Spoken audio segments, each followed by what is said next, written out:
ผัวหน้าต่างก็มาให้อวยพรใจจงน้องหักให้ยืนยาวมันอย่าแปรผันหักกันจนแก่เท่าลงไป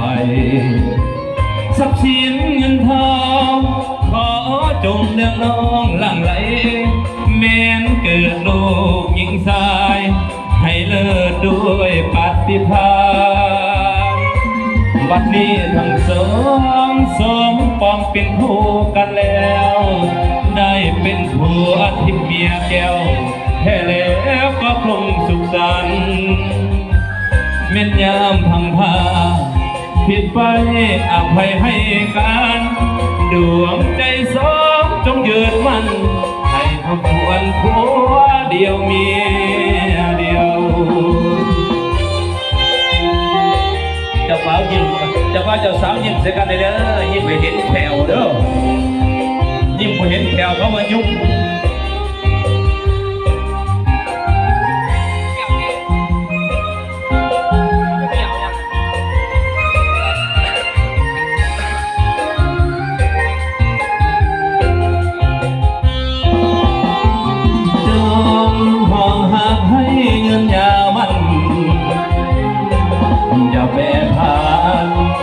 กันจนแก่เท้าลงไปทรัพย์สินเงินทองขอจงเลี้ยงน้องหลั่งไหลแม้เกิดลูกหญิงชายให้เลิศด้วยปฏิภาณบัดนี้ทั้งสองสมปองเป็นคู่กันแล้วได้เป็นผัวทิพย์เมียแก้วแท้แล้วก็คงสุขสันต์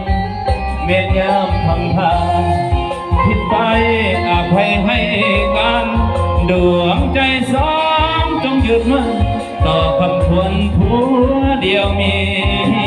เดียว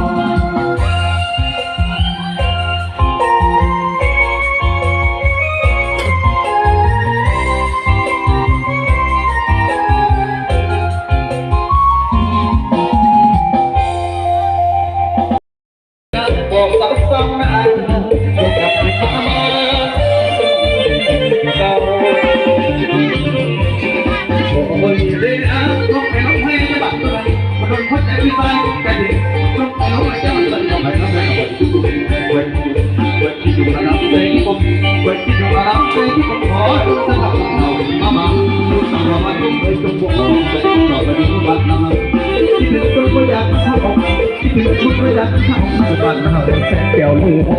ปัญหาพยับคนเงาพระเจ้าจะการดิ้นแก่พึ่งจะไม่เห็นจะเคยผู้สาวคนตาเป็นบาดจับมาจะบาดจ้องทุกเราก็บาดแต่เขาคนทำจะไม่มาจะสุดได้ไม่บาดคนละมันจะสุดได้ไม่บาดคนละมันคือหน้าตาของนั่นก็ได้ละโอ้อะไรก็ไม่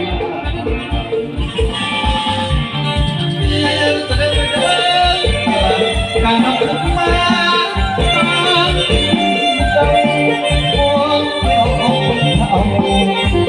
แต่ว่าจุก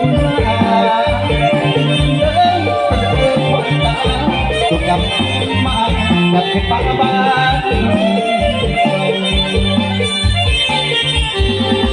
คนเด็กนะเป็นกับเพื่อนไอ้ยิ่งคนหาเกิดมาบ้าน